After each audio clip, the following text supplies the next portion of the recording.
Hi guys, thanks very much for speaking with me. Firstly, I just wanted to say congratulations on the film, and I'd love to know more about your experience at Sundance. At Sundance, where do you begin with that? It started with altitude sickness for me anyway. I think you were all right, right? I was fine. I think I go with an attitude of, it's fine, I'll just be grand, and you just deal with it as it comes. But even to be in Sundance was kind of crazy when you're shooting the movie that is not, definitely where my head isn't at. You don't think, oh, we're going to premiere it at Sundance and it's Lee's first feature and it's going to be, so it's... Yeah, it was quite a buzz. Like you kind of, I'm glad we premiered early in the process because the waiting around was tough, and we'd have been in the midnight section. That was a long day, waiting for the premiere, and then you don't know how the film is going to be received until that moment. You kind of have, obviously you're hopeful in terms of how it'll go down, but I think for both of us, once the film played, by the next morning, things had kind of kicked off. So the experience was what I thought would be a kind of working holiday and a great experience. It was a lot of work, but really, really positive work. Do you know what I mean? We were required to be around a lot and talk to a lot of people and promote the film pretty hard. So it was great. Yeah. And the weather was great. Yeah, it wasn't that cold at all. Yeah. And tell me, obviously yourself and James lead the cast. You hadn't had any experience in working in a genre before, had you? No, not at all. And that's kind of what have excited me and scared me as well, to do like a genre movie. Yeah. What's great about this movie, I think, is that though you use many like genre tropes in it, you subvert them, and as well as that, for Sarah, this isn't her life feels like a horror at the moment, but this is just her life, so she's just taking it as it comes. So it was more like a drama as well for me. Yeah. And how did Lee Adian sort of bring you into the style of the horror genre?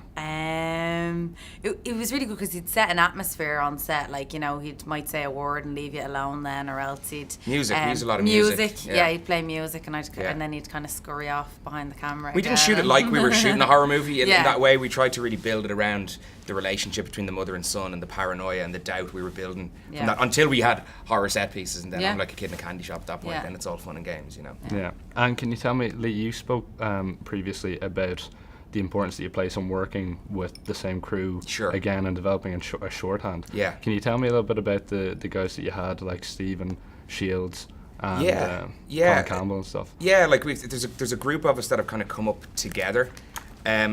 For me, then I kind of got left behind a bit while I was developing this film, and everyone went off and produced and edited and shot other movies, which was great. So then when I kind of had this project ready, I was able to step back in with the team of people that I'm used to working with, and then bringing new people in like Seána. There was a lot of new faces, but I think there was a kind of a consistency there as well. And the shorthand is great because you're under pressure when you're making a movie. So when you're able to talk quickly with people and cut to the chase, it's pretty useful. I think if we work together again, we'd get there. We'd get there. Yeah, quick, it'd be like within. But that's the thing, that the team was amazing. Like. Yeah. Such a good team, and I think you can see it within the work as well, like such a strong team. Yeah, absolutely.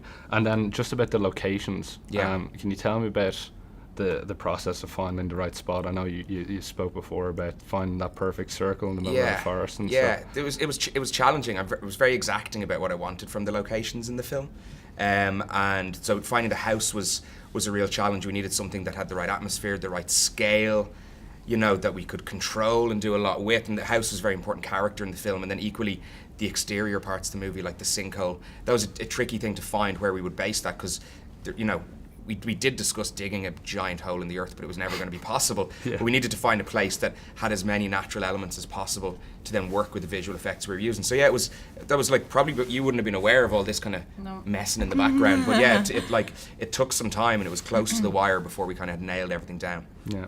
And one of my favourite parts about the film was the sort of seeing the classic horror themes in an Irish setting, like O Road to Rathlin Bog and stuff, very creepy and eerie. Can you tell me a little bit about that, about the thoughts behind getting that involved? Yeah, I think like it was in the script, I guess, by the time you read it, the Rathlin Bog and all that. Yeah, so it was like, that's kind of from my childhood, like reminds me of like family sessions, for want of a better description.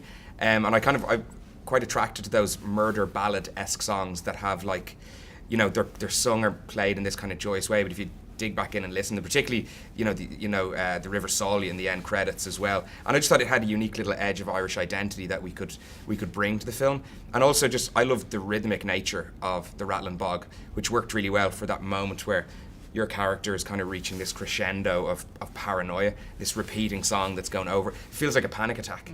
And you've got a load of kids singing it faster and faster. It kind of felt like the right tone. Would you mind telling me about your experience working with James and that dynamic? James is such a little professional. He really is. They say that, like, don't work with kids. But yeah, he's one of the best kids to work with. He was always really prepared. And I think to get a mother-son relationship and not make it, I think you just have to befriend them first and then, like, go from there. But there's a great amount of structure when you work with a kid, because you know, they can only work a certain amount of hours and they have to, you know, but then there's a great sense of improvisation as well, because you don't really know what mood they're going to be in. They might be tired, they might, you know, but he was always amazing. Yeah, he bring great energy, actually. Do you know what I mean? When you work with a young performer, you like, it kind of actually brings down the average age of the set. Yeah, it brings a good energy to the set. The grumpiness disappears Yeah. from the grown-ups, and you all kind of try and enjoy it. So stop giving out, like, this little kid is here working like a long day. It's like, I know, he was great. He was really great. But it was great to see the interaction and your relationship developed with him along the way, which gave me a lot of confidence that we kind of had the right dynamic, which was cool. But yeah, he's worked it well. Well, listen, guys, thanks very much for talking. Oh, no, thanks Our pleasure, Thanks Thanks a lot, man. Thanks very much. No problem. Cheers.